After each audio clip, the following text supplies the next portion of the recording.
Hello everyone, we're going to talk about divide and conquer this week, but this is not a lecture on what divide and conquer is, because you already know what it is. Even when you were in your first year, you already know what divide and conquer is. Plus, everything that we've done so far in this unit revolves around divide and conquer. We did brute force, we did dynamic programming, we did greedy algorithm, and you know how they are related to each other now, and most importantly, they're just divide and conquer approaches. With dynamic programming, this is just divide and conquer where you have overlapping subproblems. With greedy, it's just divide and conquer where you don't have to evaluate every single subproblem. Right? Again, they're all just divide and conquer. We also spend a bit of time talking about optimal substructure because this is the property that makes divide and conquer work. So if you have optimal substructure, you can divide your problem into small subproblems and then you can combine them to form a solution to the problem. Okay? So again, we're not discussing how to do divide and conquer anymore. We've done enough of that. What we're going to discuss is how to derive the complexity of divide and conquer algorithms. This is something that we probably should have done earlier in the semester. I mean, if you look at the reference, it's chapter 4 of the textbook, and we just did chapter 15 and chapter 16 in the last 2 weeks. So we are going backward a little bit. But I thought maybe we'll do it like this because this topic is going to be a bit mathematical. As in, yes, you'll be doing some algebra. So it might be a bit too intense if we did this in the first couple of weeks, especially because we talk about complexity notation as well, like big O notation, theta notation, omega notation. And also, you kind of already done this back in Com 2-5 or Com 2010. Because if you are doing this unit, then I assume that you already know the complexity of some simple algorithms like binary search, merge sort, and quicksort. In fact, you probably did binary search in first year, right? And so think back to your first year or second year and think about how did you work out the complexity of the divide and conquer algorithms that you encountered. Let's start with merge sort. With merge sort, you're going to divide the array into 2 sections, and then you're going to keep on dividing until it's small enough to easily sort, right? And you should know that the number of levels is log n. I mean, if you have n elements and you keep on dividing by 2, then you will, well, you can only do this log n times, because that's what log means, right? The powers of 2, that will give you n. So I should probably write log base 2 there, but I hope it doesn't matter too much. And you know that the number of operations you have to do on every level is n, right? That's when you combine the small arrays into the bigger arrays, when you sort them in a sense, right? You keep on choosing the smallest element. So we know that the number of operations that you do is n log n. And back in Com 2-5, I guess you just say this is big O n log n. Now, if the array is sorted and you do binary search, then again we have the number levels is log n, right? Because in binary search, again, you're going to be dividing the array into 2 parts, again and again and again, but this time we ignore 1/2 of the array. So the number of operation that we're doing on every level is just 1, because we just take the middle element and then we see if it's the element that we're looking for. So the number of operations you have to do is log n. Because on every level we have to do 1 operation and there are log n levels. So log n. Now both merge sort and binary search are based on this recursion tree here, in the sense that I start with the original problem and then I divide it into 2 subproblems, which is the array being half, right? Of course, in the case of binary search, you don't care about one branch of the tree. You only care about the other branch. With merge sort, you have to go to both branches. So I'm calling it recursion tree this time around because we are going to do a method called the recursion tree method. But really, this is the same as your search tree that we've been doing for the last few weeks. You are still dividing a problem into subproblems, and in this case, we're dividing into 2 different subproblems. There is going to be a slight difference because this time around we are concerned with the running time of the algorithm, whereas before it's more about seeing the breakdown from problems into subproblems. So this time we're going to focus on the size of the input on each node, because we want to know how fast it reduces down to 0, 1, i.e. how fast we get to the bottom of the tree. And so we know how many operations we have to do to complete the algorithm. I think this is going to be obvious later on. So if I'm not making any sense, don't worry about it. Just wait a bit. We'll go through the example and it'll be obvious what the difference is. It's not a big difference. Now, I hope you remember the notation Tn from comp to the 5 for comp 10. In fact, I'm pretty sure I mentioned this in week 1. If you don't, then Tn is just the running time of the algorithm. We measure that in terms of the number of simple operations that we have to do. Remember the RAM model of computation. I can define Tn recursively. For merge sort here, I define Tn to be 2 times Tn over 2 plus n. Because the running time of merge sort on an array depends on the running time of merge sort twice on an array half the size of the original array. Right, so that's the focus here on the size of the input. Right, we start with n, and then when we recurse, we do it twice, both on the data of half the size. And this n here, this is just the part where we sort the subarrays into a bigger array. Okay, and when you only have one element inside the array, you only need one operation because you don't have to do anything. So that is merge sort. That is the recursive function for merge sort. But this time the focus is not on what the data is. As in before, we care about what the input actually is. This time we only care about the size of the input. And again, because the size of the input tells you how fast you can get to the bottom of the tree, hence finishing the algorithm. So you know how many operations you have to do to finish the algorithm. Okay. So in the case of binary search, it's going to be very similar. We are still defining Tn recursively. We are still halving the size of the data, but this time around we don't have to go to both sides of the search tree or recursion tree. We only go to one side, which is why there's just Tn over 2 here, plus 1. And it's not plus n, just plus 1 because you only have to do one comparison. So T1 is still 1 because when you have an array size 1, there's only one operation to do, just do one comparison. But yeah, Tn is defined to be Tn over 2 plus 1 instead of 2 Tn over 2 plus n. So hopefully this is clear. It's obvious how we get the recurrence relation. Again, the focus is on the size of the input. Here you got n and you got n over 2. So now let's define Tn more formally. As you have seen before, we are using a recurrence equation to define Tn.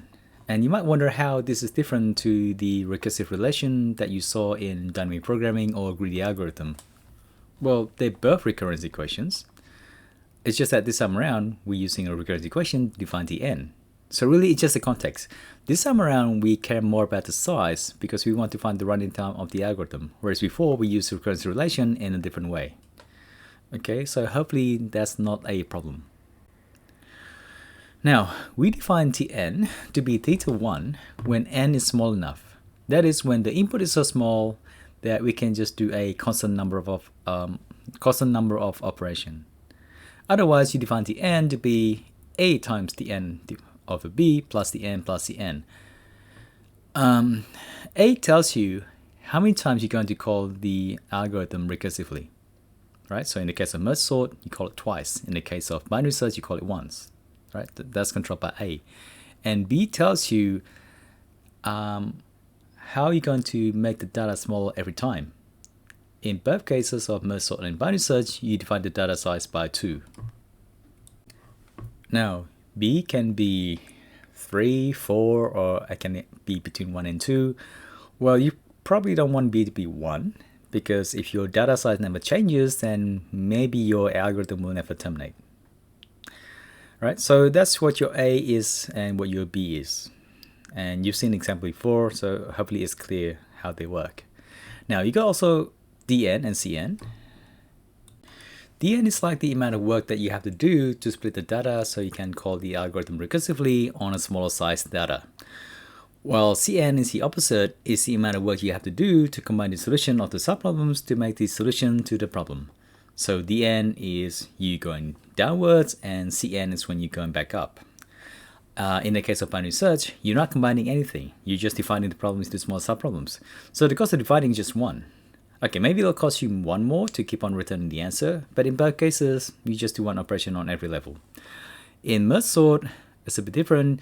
You don't really have to do any division. It's easy to work out the division, just one operation. But when the recursive function returns, you have to do some work to combine the solutions. All right. So in the case of binary search, you can say both dn and cn just to be 1, like a constant time operation, or 1. In the case of merge sort, cn is n, whereas dn is just 1. So again, just to be clear, merge sort, when you go down, you're not doing you're not doing a lot of work. You just keep on defining the array. But when you go back up, that's when you have to start sorting, right? And this is where you do most of the operation, which is again why you have n on every level. Okay, so that is simple enough, hopefully. One little thing. You might agree that the recurrence equation for binary search is given by Tn is equal to Tn over 2 plus 1. Well, this is how I explained it earlier, so it must be true, right? Well, is it? Now, you see, there's a bit of difference between merge sort and binary search. Well, actually, no, there's a lot of difference between merge sort and binary search. But what I'm trying to say here is that with merge sort, you start with an array, and then you divide it by 2, and you keep on dividing by 2 until you get an array size 1, and then you start to work your way up. You start combining the sub-arrays into the bigger and bigger array, which is sorted. But with binary search, you don't necessarily have to go all the way to the bottom. So if the element you're looking for is not inside the array, then yeah, you will recurse all the way until there's only one element.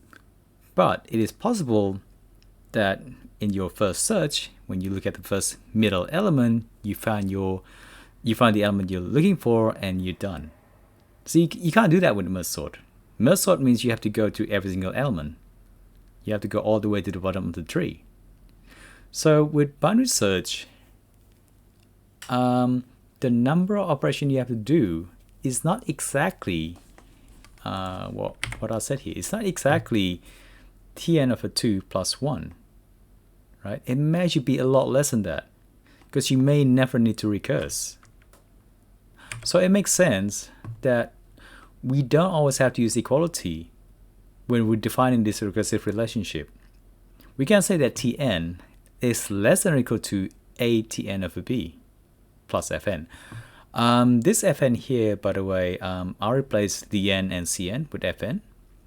So I guess with the definition here, I want to be clear that D is for the process, like the work you have to do when you divide the data, and C is the work you have to do when you combine. But really, it means that on that level, you have to do Fn operation.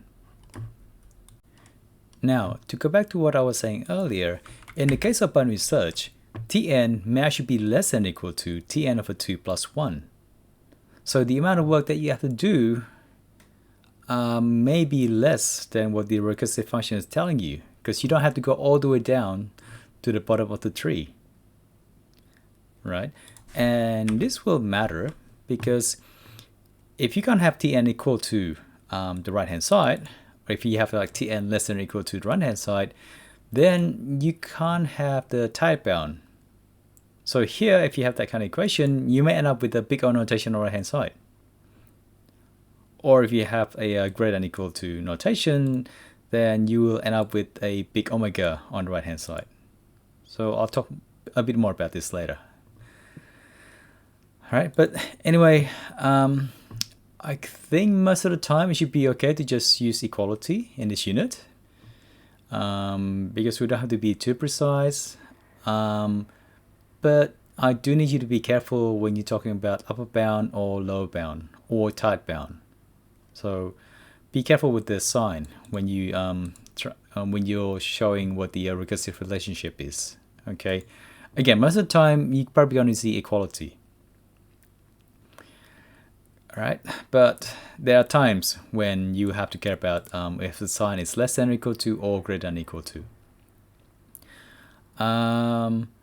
So there's also another detail that we're going to kind of ignore. One is on the boundary condition, and the other one is on the non-exact division. So what do I mean by these? Well, with the boundary condition, you can already see that I'll just say that the amount of work you have to do is theta 1 per small enough n, right? We don't have to be precise with that. We can just say, well, you have to do a constant number of operations. But about the non-exact division, so far, well, when we talk about merge sort, we just say that, well, we divide the array into 2, right? So we just write n over 2. But of course, like if n is odd, you should actually write something like Tn is equal to t, the floor of n divided by 2, plus t, the ceiling of the n divided by 2, right? Because if n is equal to 13, then one of them's got to be 6 and the other one's got to be 7. So that is a detail that we kind of ignore. We don't really care too much about it. So we'll just keep it simple. We just assume that n is kind of even. Like you'll have about the same size of data if you divide n by 2. Doesn't matter if n is odd or even. Or if you divide by 3, then we're just going to say that n is perfectly divisible by 3. Okay. In fact, that's probably what you can do. You can just assume that n is perfectly divisible by whatever number you're trying to divide it by. Just to keep it simple. And I don't think we're going to lose much if we assume that. Finally, remember that the whole point of this exercise, the main reason why we compute Tn is to work out the running time of the algorithm. And when we describe the running time of an algorithm, we use complexity notation. So Tn can be exactly half n squared plus half n, but we don't need that much details because we can just say that Tn is theta n squared. Right? And of course, if you don't have an inequality, like we mentioned before, if you have Tn less than or equal to or greater than or equal to the right hand side, then you can't say that you have a tight bound. So you have to either use big O notation or omega notation, right? Because you have the upper bound only or you have the lower bound only. You can also use complexity notation to describe dn or cn. In particular with merge sort, we had the recursive relation 2 times the n over 2 plus n, exactly n. But of course, you may have to do more than an operation. You may have to do 3 operation or 2 operation or whatever. You may have a constant here. So again, you don't have to be precise in that. You can write something like 2Tn over 2 plus theta n, or even big O n. Okay. Just to tell you that, just to say that we have to do an amount of operation which is bound above by n. It can be some constant time n, and you don't have to worry about what that constant is. You just write big O n. Okay. Remember, the goal is to find the asymptotic notation for Tn. Okay. So you want to be able to say one of these things: big O, omega, or theta. Okay. All right, so to summarize, just remember with the recurrence equation, you can use inequality as well. Don't worry too much about the floor or the ceiling when it comes to dividing the data into smaller pieces. And finally, don't forget, like what I just said like a second ago, the end result is you want to get the asymptotic bound for the algorithm. I mean, for the running time. Okay. Right, so that's the theory. I think I have one more example here on linear search. Okay, so I'm going to write linear search recursively, as so. Maybe take a second to see how the code works. The code on the top is probably the one that you're more familiar with because we're just looking at element by element. So we look at I and then we recurse starting from I plus 1 and then I plus 2 and so on, right? So that's just linear search written recursively. The bottom one, may look a bit strange because I'm doing some sort of boundary search thing here. I have m is equal to I plus j divided by 2, so that's the midway point, just like boundary search. And I check if the middle element is the one we're looking for. If not, then I recurse to the left and I recurse to the right, just like we would do using boundary search. You know, starting from I to m minus 1 and starting from m plus 1 to j. So it's a different way of doing linear search. I don't even know if I can call it linear search, but the idea is I split the array into two parts, and then I look at those arrays, like one by one. So it's not boundary search. So this is what the division looks like.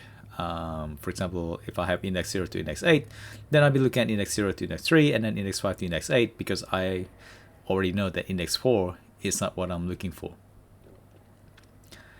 Okay, so here the recurrence equation is given by 2tn over 2 plus theta 1.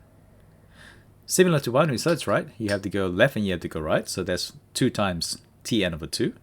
And on every level, you're just doing one operation.